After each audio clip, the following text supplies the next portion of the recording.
My son froze my assets and cut off my cards, certain that hunger would force me to my knees. He expects to find a trembling old woman begging for $20 when he unlocks that door. But the person waiting for him in the dark is not the mother he thinks he owns.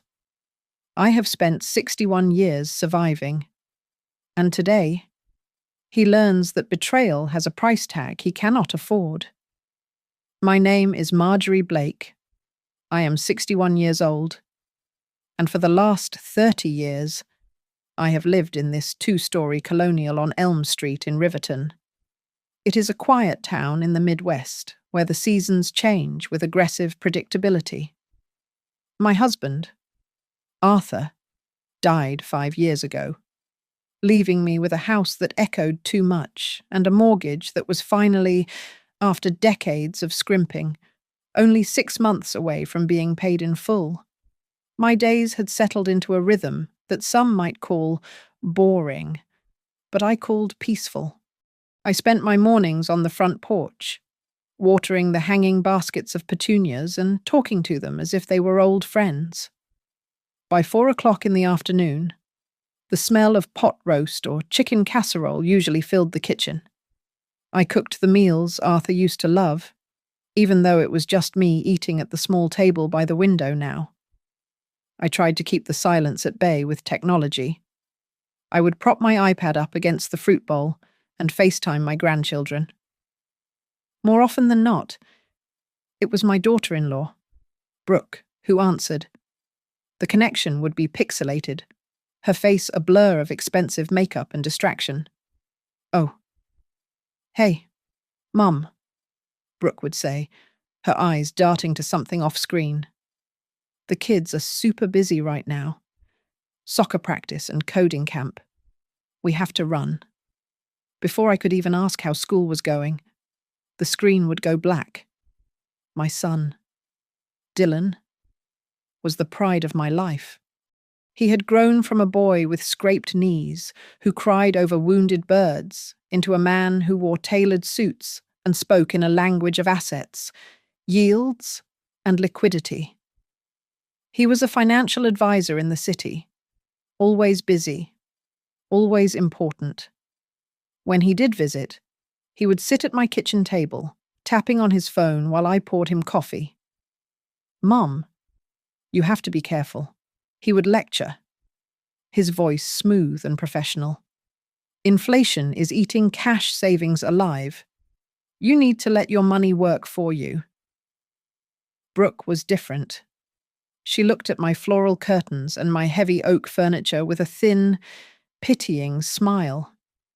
To her, I was a relic. I was the analog version in her digital world, but I liked to think I was keeping up. I had downloaded the banking app on my phone. I checked my balance every Friday. I even transferred a significant portion of Arthur's life insurance payout to Dylan's firm so he could invest it for me. It felt like the right thing to do. It was a way to let him take care of me, a modern expression of a son's love. Then came Tuesday morning at the Save-A-Lot. I had a cart full of essentials milk, eggs, a bag of apples, and the yarn I needed for a new blanket. The total came to $42.15. I smiled at the cashier, a tired woman with grey roots showing, and slid my debit card into the reader. A harsh beep cut through the air. It says declined. "Honey?" The cashier said loud enough for the 3 people behind me to hear. My face felt hot. That can't be right," I stammered, my fingers trembling as I pulled the card out and wiped the chip on my sweater. "There is plenty of money in there. Try it again. Please." She sighed, a heavy sound of impatience, and punched the buttons again. The beep was louder this time. Declined. "Do you have another way to pay?" I could feel the eyes of the line boring into my back. I fumbled through my purse, my heart hammering against my ribs. But I did not have enough cash. I had to leave the cart there. I had to walk out of the store with my head down, pretending I did not hear the whispers. I sat in my car in the parking lot, my hands gripping the steering wheel until my knuckles turned white. I dialed the customer service number on the back of the card. Access denied. A cool, robotic female voice stated, "Your account has been temporarily frozen at the request of the legal representative." Note: suspicion of cognitive confusion regarding the account holder. Cognitive confusion. The words felt like a slap. I was not confused. I knew exactly who I was and where every penny went. I called Dylan immediately. It rang 4 times before he picked up. The background noise was loud, the sound of a busy office. "Dylan." "My card," I said, my voice rising in panic. "The bank says it is frozen. They said something about my mental state, Mom." "Calm down." Dylan's voice came through, steady and patronizing. "I'm in a meeting right now." I handled it. There was some weird activity, and given your age, well, the bank just wants to protect you from scams. Don't panic. But I can't buy groceries. Unlock it. Dylan, I will sort it out when I have time. Mum, just go home, relax. It is for your own safety. He hung up before I could argue. That evening, I sat in the living room with the lights off, the blue glow of my iPad illuminating my face. An email had arrived from Dylan. It was long and filled with legal jargon. He explained that he had activated a financial power of attorney to streamline my expenses. The final line of the email was meant to be comforting.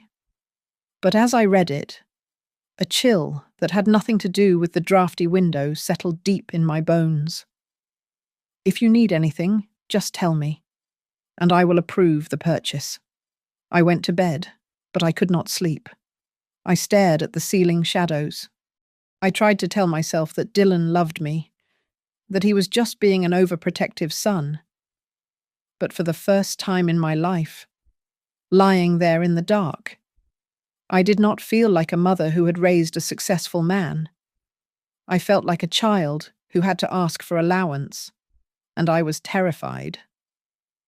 Dylan arrived just before noon on Saturday, carrying a white bakery box like a peace offering, but his posture suggested a boardroom negotiation rather than a family lunch. He did not hug me.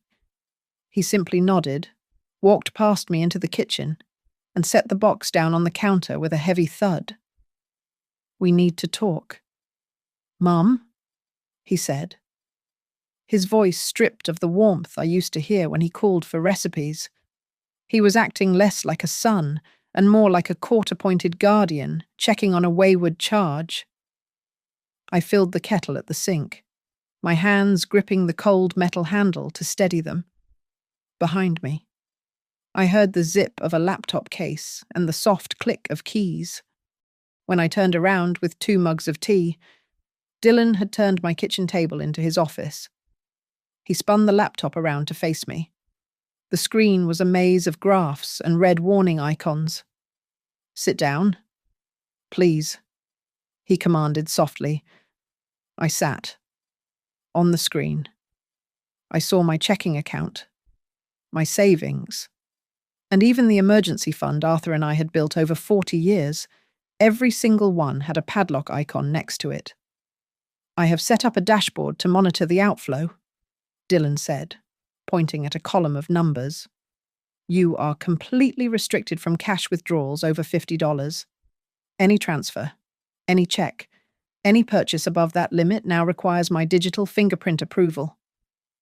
I stared at him, the steam from the tea drifting between us. "Dylan, this is my money. I pay my bills on time. I have never missed a payment in my life." He sighed, the sound of a professional dealing with a difficult client. "Mom, look at this history.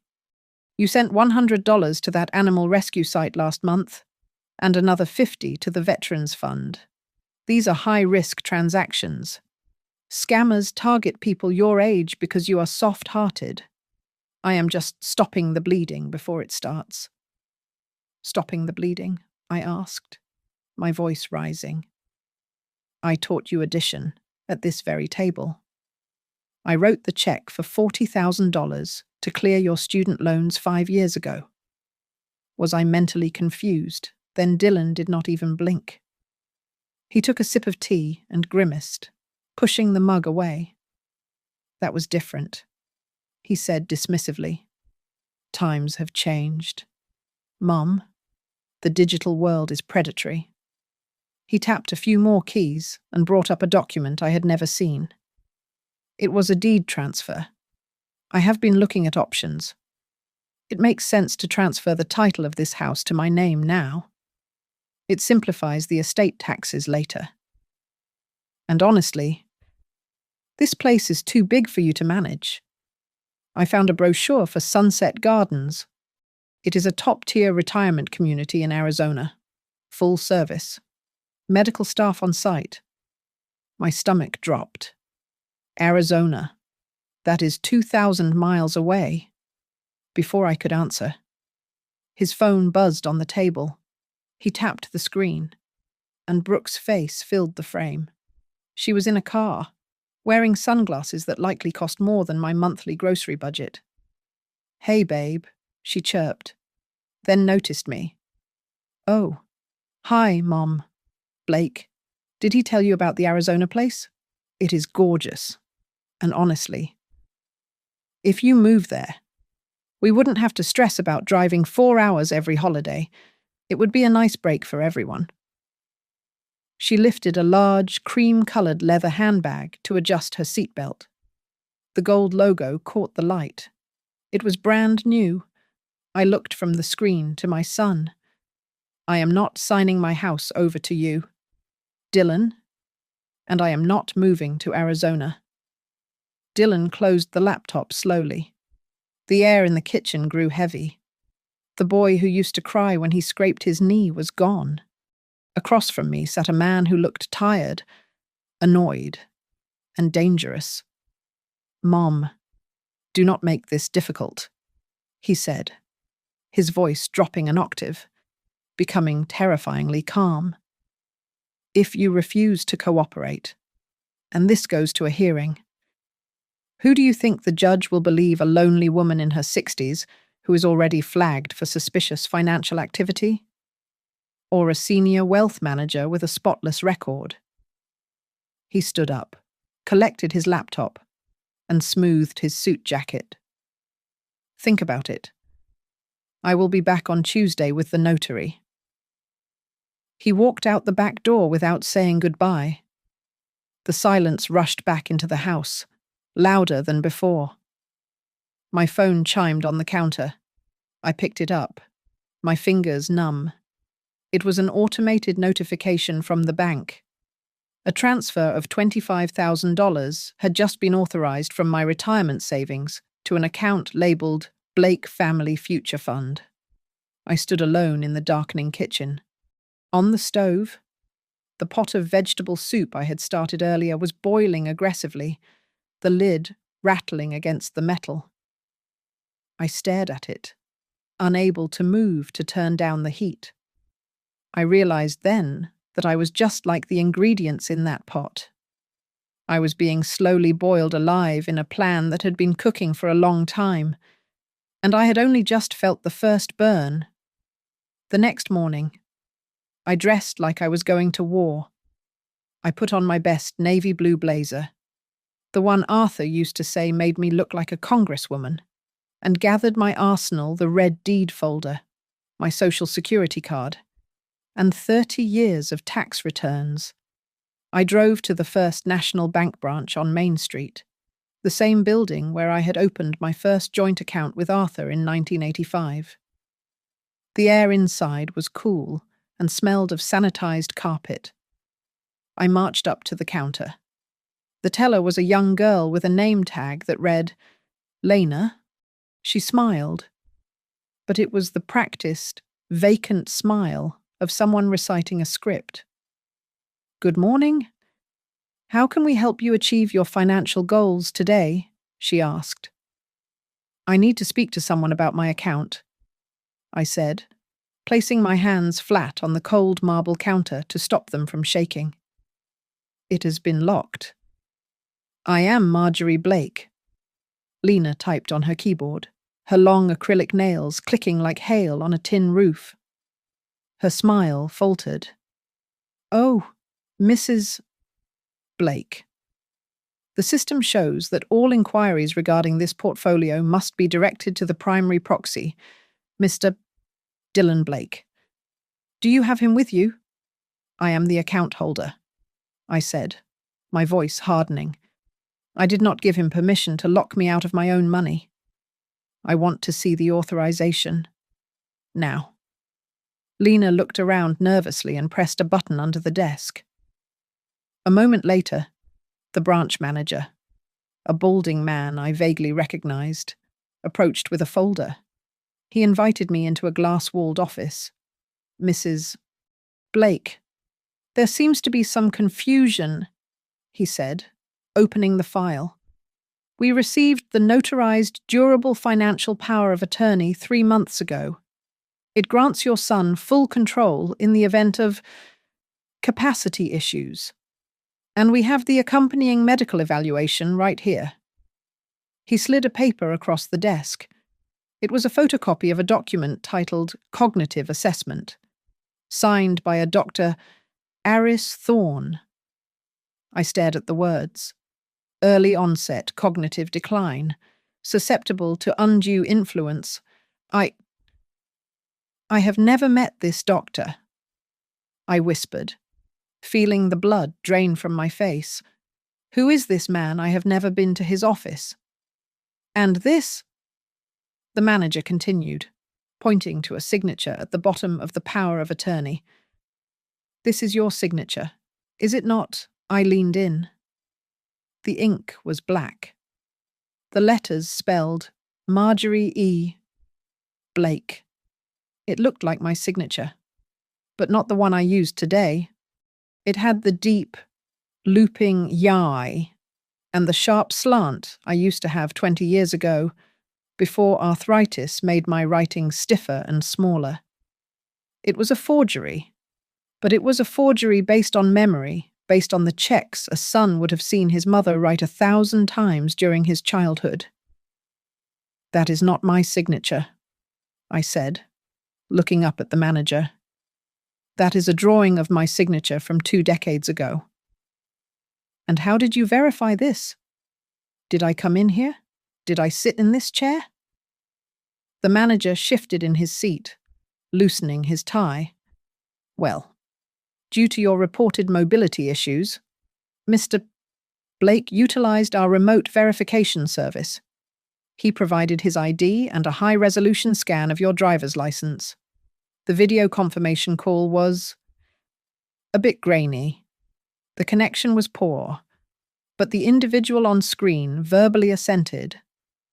A scan of my ID. I repeated. The memory of Dylan borrowing my purse to look for gum 2 months ago flashed in my mind. He had taken a photo of my license. Who was the woman on the video call, I asked, my voice trembling with a mix of rage and horror, because it certainly was not me. The manager closed the folder, his face flushing red. Mrs. Blake. We followed standard protocol. I stood up, grabbing the edge of the desk. Your protocol just stole my life. As I walked out, feeling like the floor was tilting beneath my feet, Lena, the young teller, intercepted me near the water cooler. She pretended to be straightening a stack of brochures. Mrs. Blake, she hissed, her voice barely audible. Don't look at me.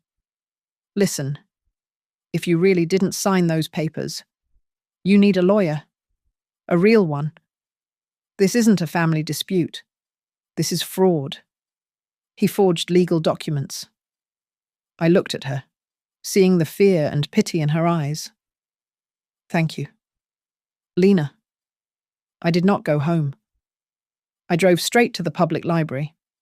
I found a computer in the corner, away from prying eyes, and typed the words, "Slowly financial power of attorney abuse."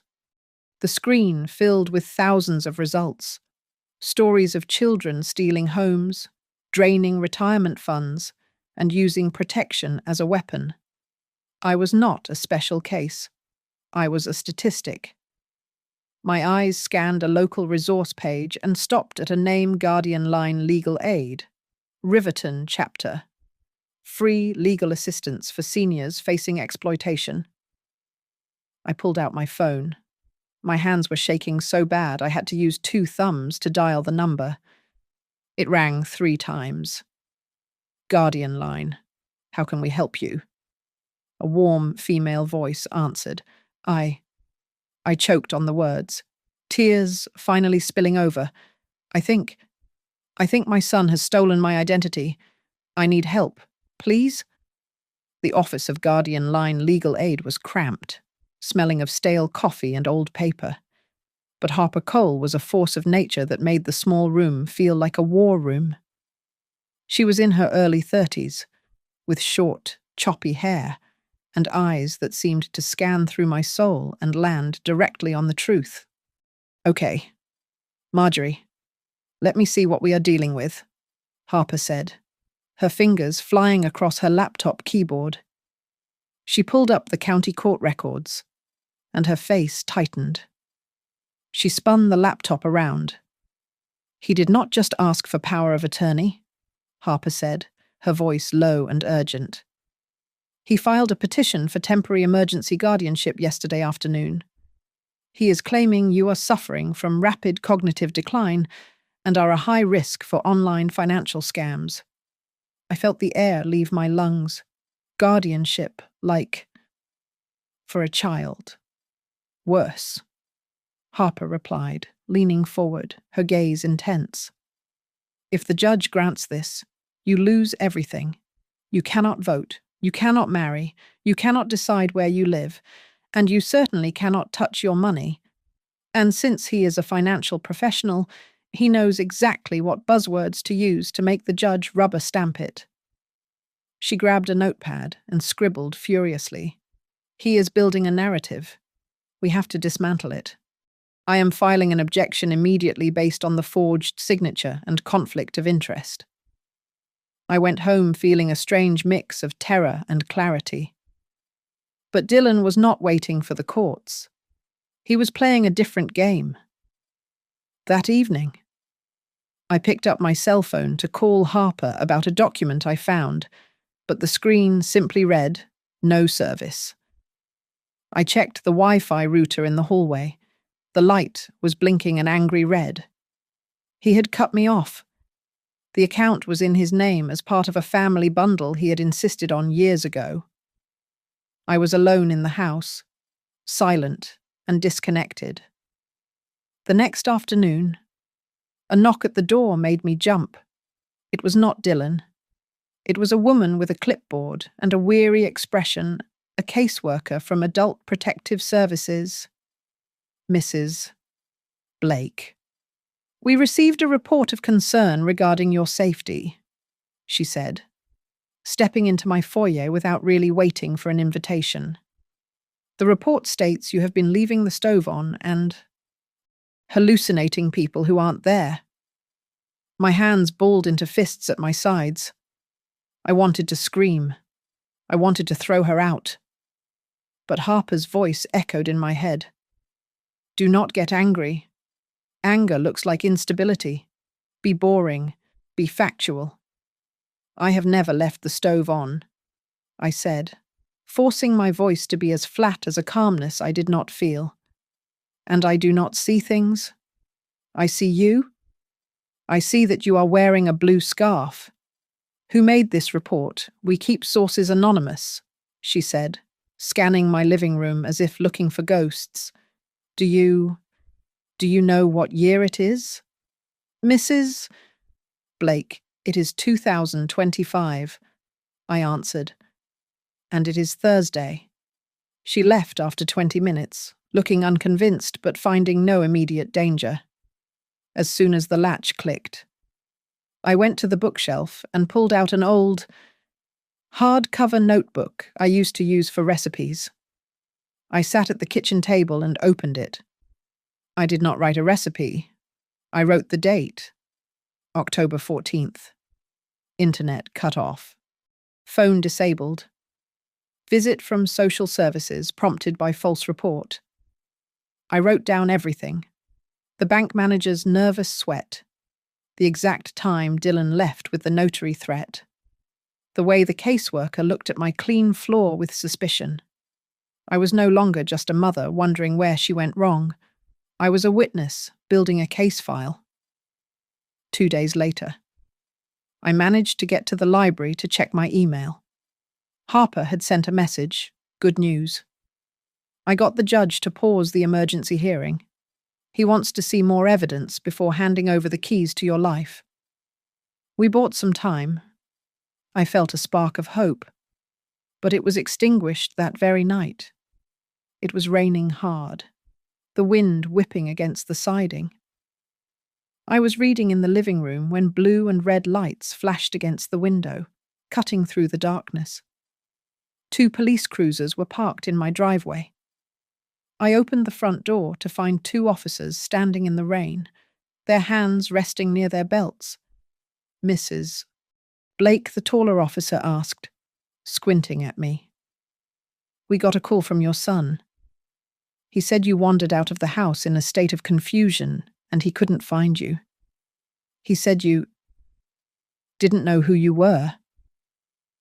I stood there, wearing my flannel pajamas, holding my book, behind the officers. I saw Dylan's car pull up to the curb. He stepped out, holding a large umbrella, his face a mask of performative panic. Mom, he shouted over the rain, rushing toward the porch. Oh, thank God, officers. Thank you, she. She gets so confused at night. He reached for me, his grip tight on my arm. I am perfectly fine. I said to the police, pulling my arm back. I have been reading inside all night. She doesn't know what she's saying, Dylan said to the officers, his voice dropping to a conspiratorial whisper. Look at her eyes. She is manic. She is a danger to herself. I think we need to get her evaluated tonight. For her own safety. The officers looked at me, then at the concerned, well-dressed man in the suit. The system was designed to listen to men like Dylan. Ma'am, the officer said gently, maybe it is best if you go with him, or we can call an ambulance to check you out. I looked at Dylan. He was not looking at me. He was looking at the house, calculating. If I was taken away tonight, he would change the locks by morning. I started, my voice trembling despite my best efforts. I am not going anywhere with him. It is a 5150 hold, officer, Dylan said, using the legal code for an involuntary psychiatric hold. I have the medical power of attorney pending. She is a flight risk. The trap snapped shut. The rain pounded on the roof, sounding like applause for a performance I never agreed to join. The rain was still hammering against the pavement when the paramedic stepped forward, his voice calm and practiced, the kind of voice used to soothe frightened animals or unruly children. Mrs. Blake, look, nobody is arresting anyone, he said, gesturing to the ambulance waiting with its lights spinning silently. We just want to take you for a quick evaluation. It is standard procedure when a family member reports disorientation. Insurance covers it 100%. You will be back home in the morning. I opened my mouth to scream that this was a lie, but Dylan stepped between us. He looked ragged, his hair wet and plastered to his forehead, performing the role of the exhausted, terrified son to perfection. Please, Mom, just go. He pleaded, his voice cracking. Then he turned to the doctor, his hands shaking. She leaves the front door open all night, in the middle of winter. I am terrified that one day she will just walk out into traffic and never come back. I stared at him. I had never left a door unlocked in my life, but I saw the look the police officer gave me. It was the look of a man deciding whether to handcuff a grandmother. I knew that if I fought, if I screamed, I would be labelled combative and a danger to herself. That label would be the final nail in my coffin. "Fine," I said, my voice cold. "I will go. But I am not confused. Dylan, and I will not forget this." The ride was a blur of grey lights and silent resentment. We did not go to the city hospital. We pulled up to a sprawling, single-story complex on the edge of town called the Evergreen Memory Center.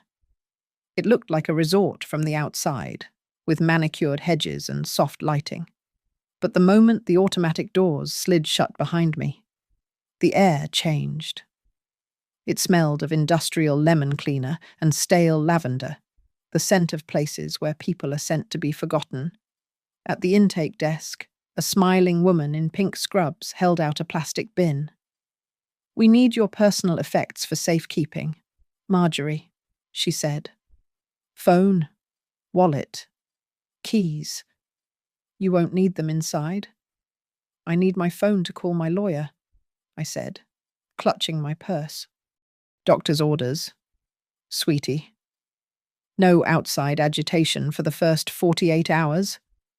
It helps you settle in." They took everything. My connection to the world was dropped into a Ziploc bag and locked in a drawer.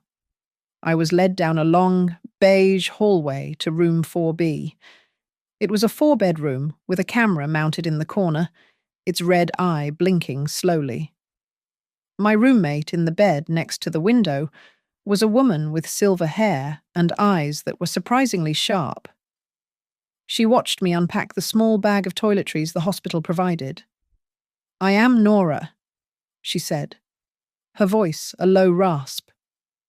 "Don't bother unpacking too much. You are not leaving in the morning." I looked at her, startled. "I am just here for an evaluation." Nora let out a dry, humorless laugh. "That is what my daughter told me. She brought me here for a temporary respite stay while her house was being fumigated. That was 6 months ago. She got me to sign a paper I didn't have my glasses to read. Turned out to be a long-term care contract. Now, if I want to leave, I have to prove I am sane to a doctor who gets paid by the family to keep me here." From the bed across the room, a thin man sat up. He introduced himself as Lionel. He had been an accountant for 40 years.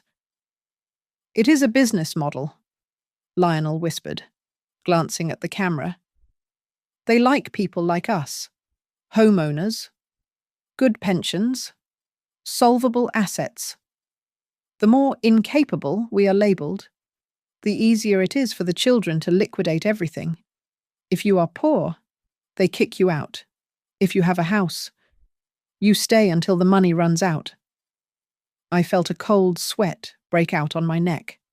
I watched the staff during the day. They were cheerful, clapping their hands and leading us in simple memory games like we were toddlers. But as night fell, the atmosphere shifted. A nurse came around with a tray of small paper cups. "Time for your vitamin, Marjorie," she said, handing me a small yellow pill. "It helps with the anxiety." "I am not anxious," I said.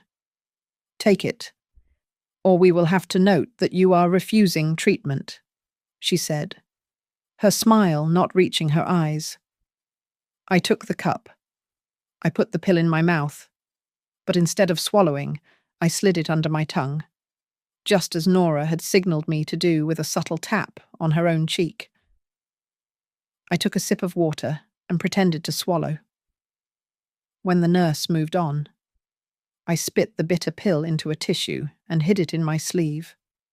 Later that night, the screams started down the hall. Someone was confused, begging to go home. Instead of comfort, 2 orderlies marched in. I heard the sound of restraints clicking and the hush of a needle. Then silence. I lay in the dark, my heart pounding against my ribs. I was not a patient. I was inventory. A shadow fell across my bed. I tensed, feigning sleep.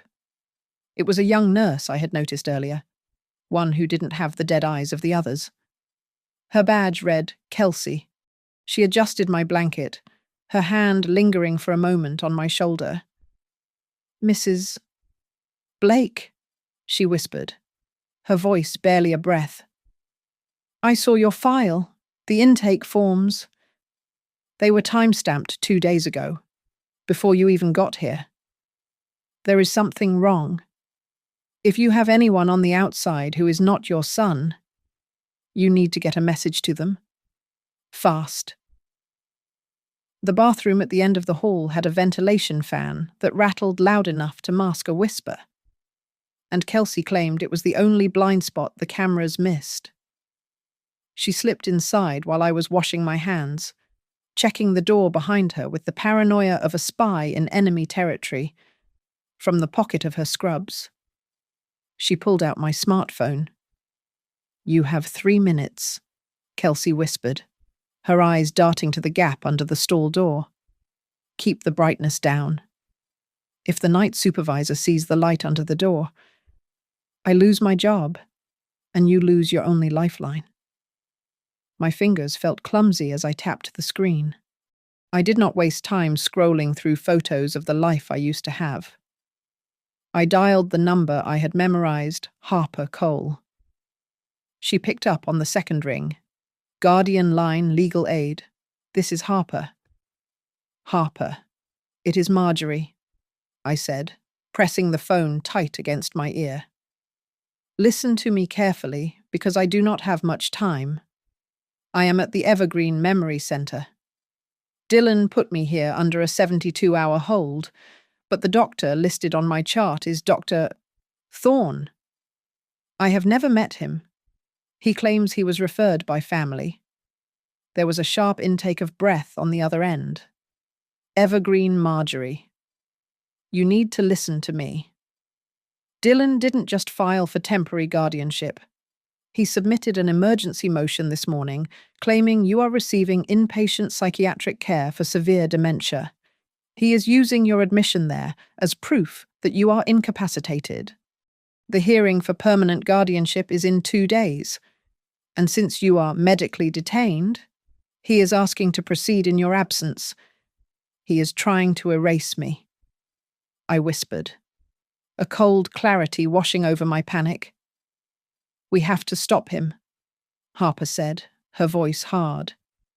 "I need evidence that you are being held against your will and that the medical assessment is false. Can you get me anything? I will get you everything." I promised. I handed the phone back to Kelsey and walked out of the bathroom. I was no longer a confused old woman. I was a math teacher preparing for the most important exam of her life. Back in the room, the lights were dimmed, but the Evergreen Alliance was wide awake. We huddled between the beds, speaking in hushed tones. "It is a pattern," Nora said, sitting cross-legged on her bed, looking more like a conspirator than a patient. "I have been talking to the residents in the East Wing. Mrs. Gable." She signed over her power of attorney on a Tuesday. By Friday, she was transferred to the high dependency unit, and no one ever saw her again. They isolate the ones who sign. Lionel, the accountant, pulled a crumpled piece of paper from his pajama pocket. "I have been counting the pill distribution," he murmured, adjusting his glasses. "They increase the dosage of sedatives exactly 2 days before family visitations or legal reviews. It makes us look drooling and incompetent. I have logged the times and the nurse initials. And I can get the documents," Kelsey whispered, crouching near the nightstand. The shift change is at 6 in the morning. The supervisor leaves the filing cabinet key in the break room for 10 minutes while she gets coffee. I can photograph the drug logs and the original intake forms that show Dylan signed you in before you even arrived. I took a napkin from my dinner tray and flattened it on the mattress. I borrowed a pen from Lionel. Drawing on my decades of teaching, I began to construct a timeline. Here is the date my bank account was frozen, I said, drawing a sharp line. Here is the date the forged power of attorney was submitted. And here is the date of admission to Evergreen. If we overlay this with the transfers of money from my retirement fund, it is a perfect correlation. Every time he takes a legal step to silence me, a large sum of money moves to his shell company. The next afternoon, Kelsey returned with a face pale as a sheet. She pretended to check my blood pressure, leaning in close. "Bad news," she murmured. "Dylan and your daughter-in-law are in the director's office right now. I heard them.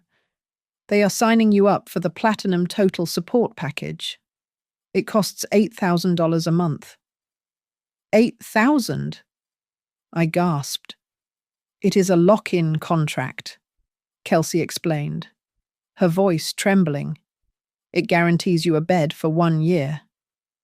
The director was shaking Dylan's hand like he just won the lottery, and I heard Dylan say, "Make sure she has no access to phones. The less she talks to the outside world, the faster she will settle into her new reality." I looked at the closed door of the room. Dylan was not just locking me away. He was using my own life savings to pay for the cage. That night, under the hum of the air conditioning, the 4 of us made a pact. We were not just going to escape.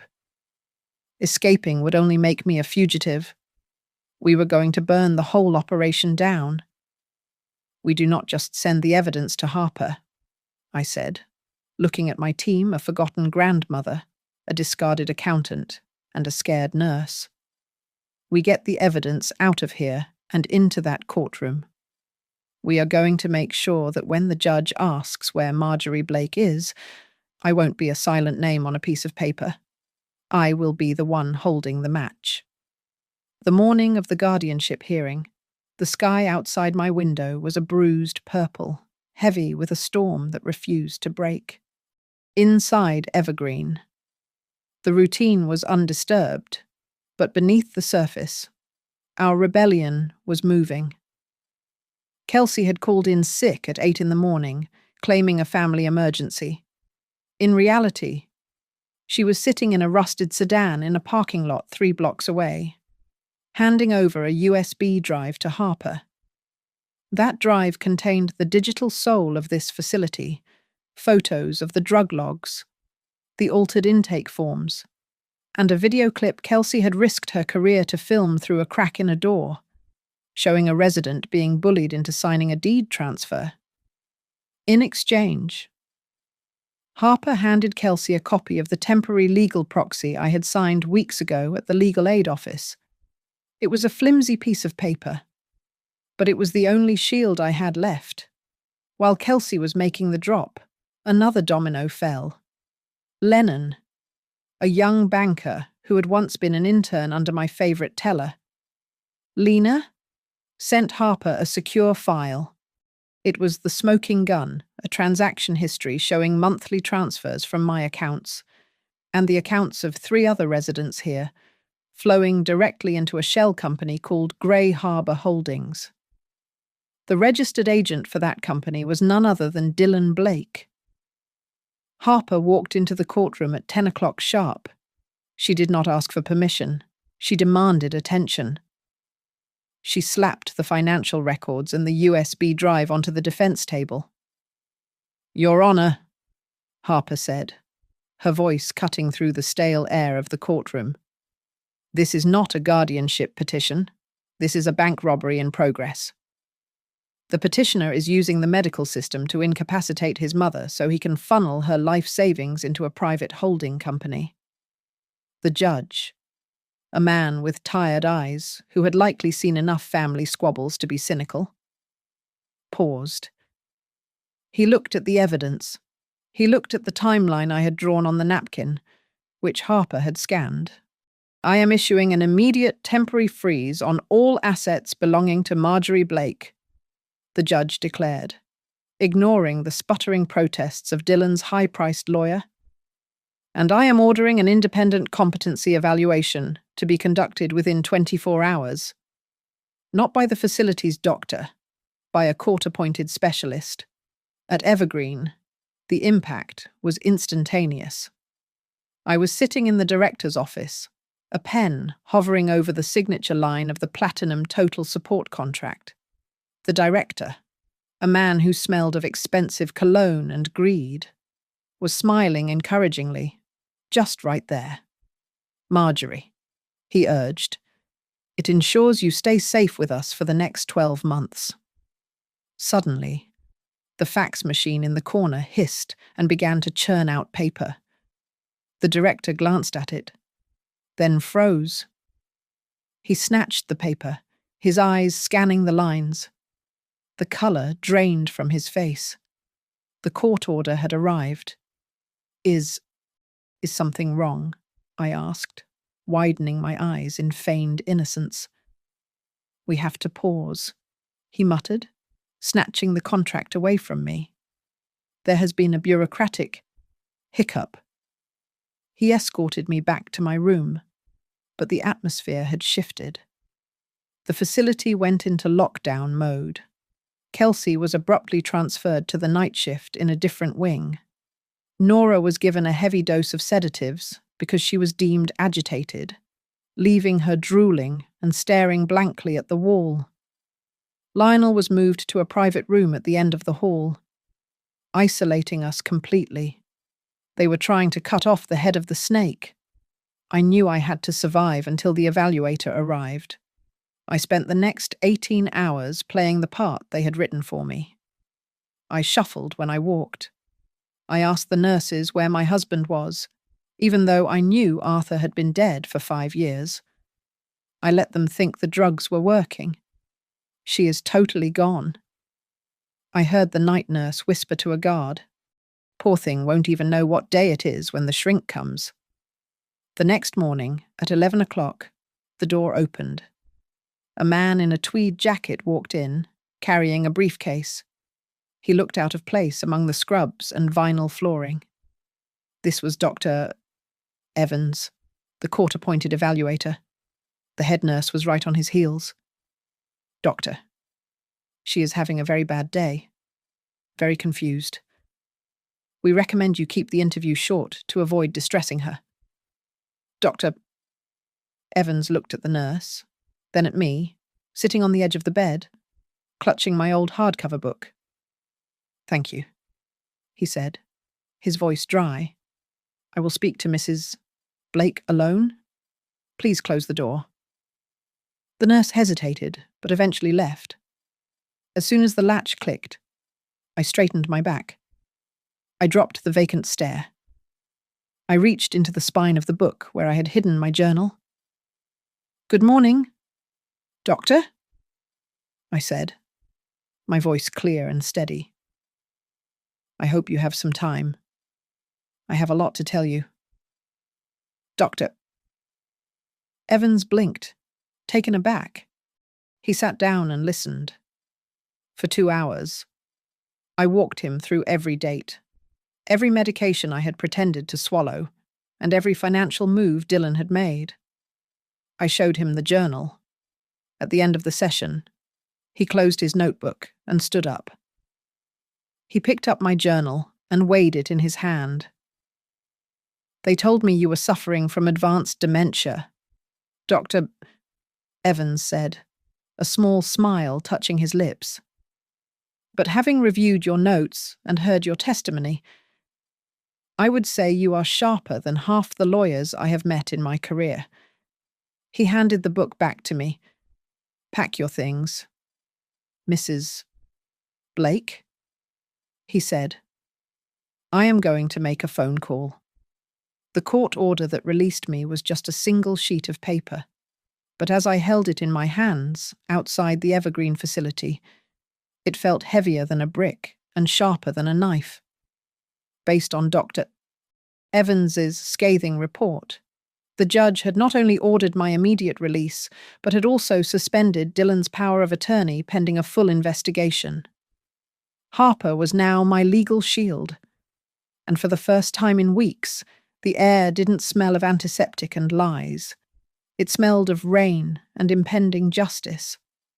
When I unlocked the front door of my house, the silence I used to cherish felt different. It was the silence of a crime scene. I walked into the living room and stopped. My drawers had been pulled out and left hanging open like gasping mouths. Papers were scattered across the floor. On my grandmother's Persian rug, there were muddy footprints, size 11, men's dress shoes, and hanging in the stale air was the cloying, floral scent of Brooke's perfume. They had been here.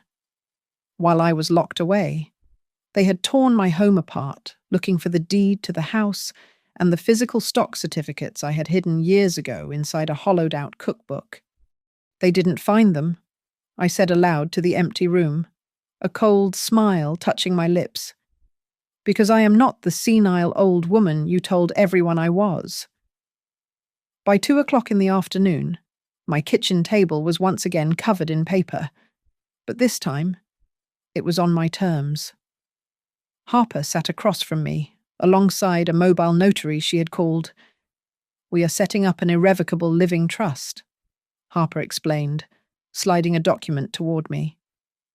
"Once your assets are in here, they belong to the trust, not you personally. That means, even if Dylan tries to declare you incompetent again, he can't touch the money."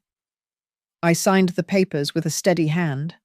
I moved the house, my savings, and my investment portfolio into the Marjorie Blake Living Trust. When we got to the section for the primary beneficiary, I did not hesitate. "Do you want to list a secondary relative?" the notary asked. "No," I said, my voice hard. "The sole beneficiary upon my death will be the National Coalition for Elder Justice. Not 1 cent goes to Dylan Blake." Next. I drove to a small credit union on the other side of town, a place with no marble floors and no investment bankers in 3-piece suits. I opened a new account. I set up 2-factor authentication on my phone. I chose a PIN that was a combination of my first pet's name and the date Arthur proposed numbers Dylan would never guess because he never cared enough to ask about my life before he existed. "Now for the trap," Harper said when we returned to my car. She explained the plan. We left one small checking account active, the one Dylan already had access to. It had about $5,000 in it. It was the bait. I opened my laptop and typed an email to Dylan.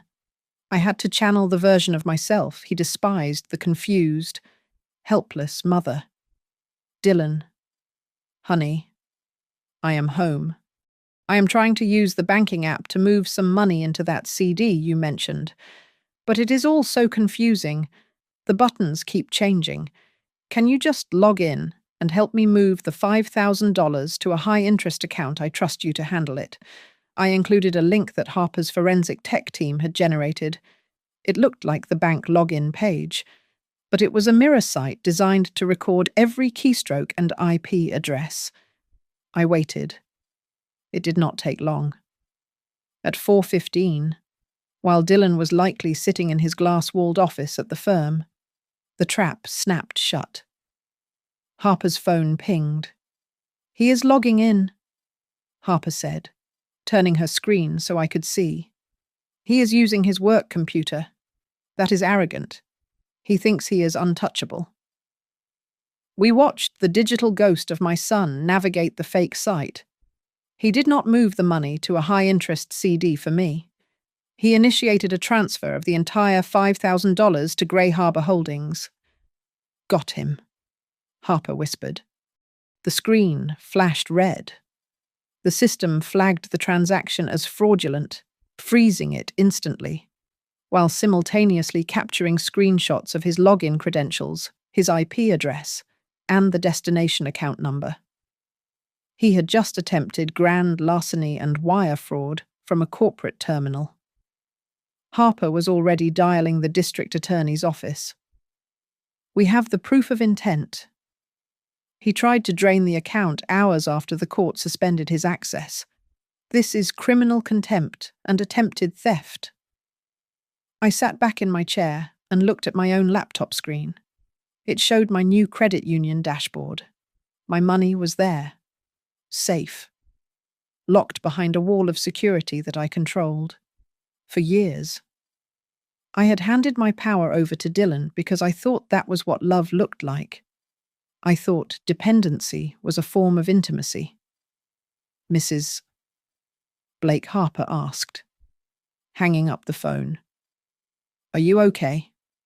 I looked at the cursor blinking on the screen, guarding the numbers that represented my life's work. I felt a sensation I hadn't expected. It wasn't happiness. It was a cold, clinical satisfaction, like watching a fever finally break. "I am fine, Harper," I said, closing the laptop with a definitive snap. I just realized that for the first time in a long time, I am the one holding the keys. The courtroom was packed tighter than church on Easter Sunday. The local papers had picked up the story, running headlines about the grandmother locked away for cash.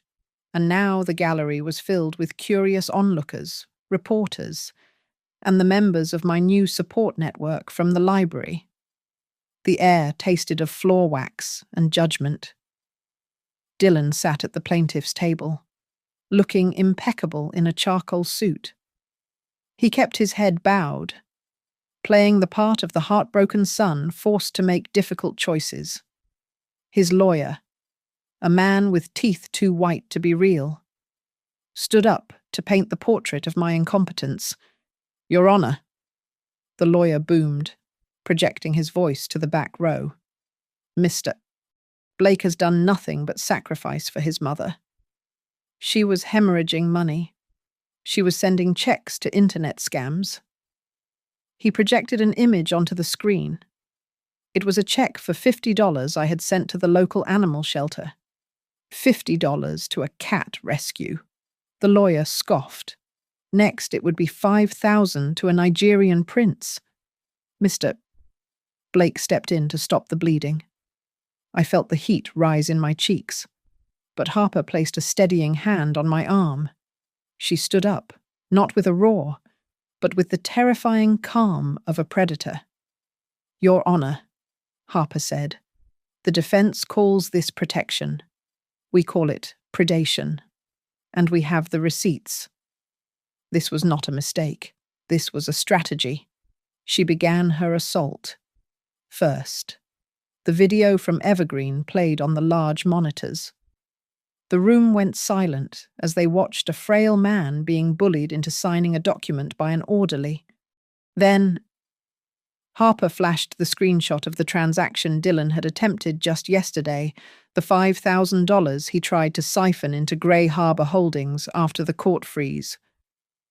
Then came the witnesses. Nora took the stand, her voice shaking, but her eyes clear. She told the court about the residents who disappeared after signing over their assets. Lionel stood up next, reading from his little notebook, listing dates and amounts that matched the transfers from the victims' accounts perfectly. Finally, Kelsey sat in the chair. She looked at Dylan, then at me, and took a deep breath. "I knew I would lose my job," she said softly, "but I couldn't watch them lock her away. The medical charts were faked. Dr. Thorne never even saw Mrs. Yardworth Blake before signing the commitment papers. The director of Evergreen was called next. He was sweating profusely. He stammered through his testimony, blaming internal process errors and rogue employees. But he crumbled when Harper asked why every medical decline coincided with a deposit into the facility's premium accounts. But the real blow came from the person Dylan least expected. The prosecutor had been eyeing Brooke, who was sitting in the front row, looking like a trapped animal. During the recess, they had pulled her aside and explained that as a co-conspirator in the fraud, she was looking at prison time unless she cooperated. When court resumed, Brooke was called to the stand. Dylan smiled at her, expecting loyalty. She did not look at him. "Mrs. Blake," the prosecutor asked, "did you assist your husband in gathering evidence of Marjorie's alleged incompetence?" Brooke gripped her designer handbag until her knuckles turned white. I took the photos of her ID while she was in the bathroom. Dylan told me to, he said. He said we needed to speed things up because the housing market was peaking and we needed to sell her house before the end of the year. A gasp rippled through the room. Dylan stood up, his face purple. "Brooke, shut up. Sit down." "Mr. Blake," the bailiff barked. "He told me to." Brooke cried out, her voice shrill with panic. "He said she was useless anyway. He said she was just an analog clock in a digital world, and nobody would care if she was in a home." Harper stood up for the final strike. "Your Honor, if there is any doubt left about Mr. Blake's intentions, I would like to play an audio recording provided by my client." The room went deathly still. My own voice came through the speakers, followed by the chillingly clear voice of my son, recorded on the day he came to take my house. "When you are officially declared incapacitated, that house is ours. And you, honestly, Mum, inside those walls, one day is the same as the next. You won't know the difference." The silence that followed was heavy enough to crush bone. The judge, a stern woman named Judge Halloway, who I had learned once sued a contractor for defrauding her own mother, looked over her glasses at Dylan. Her eyes were cold steel. "Mr. Blake," she said, her voice low and dangerous. "In my 20 years on the bench, I have seen many things, but rarely have I seen such calculated cruelty disguised as care. The petition for guardianship is denied with prejudice. Marjorie Blake is fully competent." She banged her gavel, the sound like a gunshot. "Furthermore, I am referring this entire file, including the testimony regarding Evergreen and the Grey Harbor Holdings transfers, to the district attorney for immediate criminal prosecution." Two bailiffs moved toward Dylan. He looked stunned, as if the script he had written had suddenly been rewritten by someone else. As they pulled his hands behind his back and clicked the metal cuffs shut, he looked over his shoulder at me. His eyes were a mix of shock, hatred, and a sudden, pathetic shame. I did not look away. I did not cry. I just watched him and thought, "You blocked my account because you thought I was weak. But I just blocked you from my life, and I did it legally." 3 weeks after the arraignment, Dylan came back. He was out on bail, wearing a tracksuit instead of his tailored armor, and he was furious. He had tried to log into the old joint account that morning, only to find the card inactive and the screen reading, "Access denied." Then came the notification that the bulk of the estate had been transferred to an irrevocable trust. He stormed up the walkway, convinced he would find a broken woman amidst the wreckage of a family feud. He thought he could still intimidate me. He thought he could shout until I crumbled and signed whatever paper he shoved in front of me to make the criminal charges go away. He pounded on the door, the wood shaking in its frame. "Mom, open this door," he shouted, his voice cracking. You can't just lock me out of everything I need to talk to you." I took a sip of my tea, placed the cup on a coaster, and opened the door. I was not wearing my bathrobe. I was wearing a charcoal wool sweater and slacks. Behind me, the living room was no longer a cluttered archive of the past. It was sparse. The heavy oak furniture was gone. In the corner sat a new, fireproof safe. On the coffee table, my laptop was open, displaying the dashboard for the Blake Freedom Fund, a non-profit initiative I had started with Harper to help seniors fight financial abuse. Dylan stood on the porch, his hand raised to hammer the wood again, but he froze. He looked past my shoulder. Then his eyes darted to the front lawn. Through the window, the red lettering on the sign was impossible to miss for sale, under contract. But it was not his shell company, Grey Harbour, on the sign. It was a reputable local broker. You sold the house? He stammered, his face draining of colour. But I had a buyer lined up. I had a plan. I sold it at fair market value yesterday, I said, my voice steady. The proceeds are already in the trust. I bought a 2-bedroom condo downtown.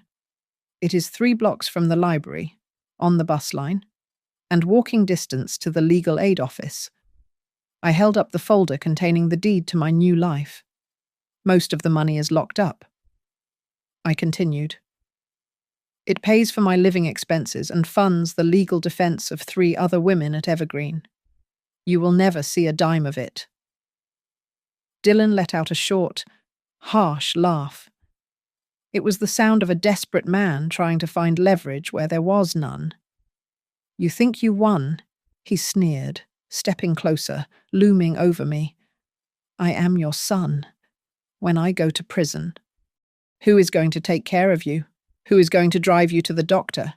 Who is going to be there when you fall down and can't get up? It was the oldest weapon in his arsenal, fear of abandonment. Once, it would have worked. I looked him in the eye. I did not blink. When you blocked my account, Dylan, you didn't care who would feed me. You didn't care who would keep me warm. You left me to freeze. I took a breath, letting the truth settle between us. The people who will be there for me now are the ones who do not need to be paid to hold my hand. As if on cue, the screen door creaked open.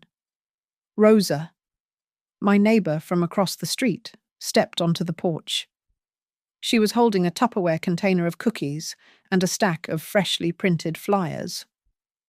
Marjorie, the printer finished the brochures for the church seminar, Rosa said, glaring at Dylan before turning to me with a smile.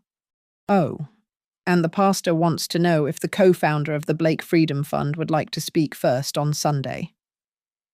Dylan stared at Rosa, then at me.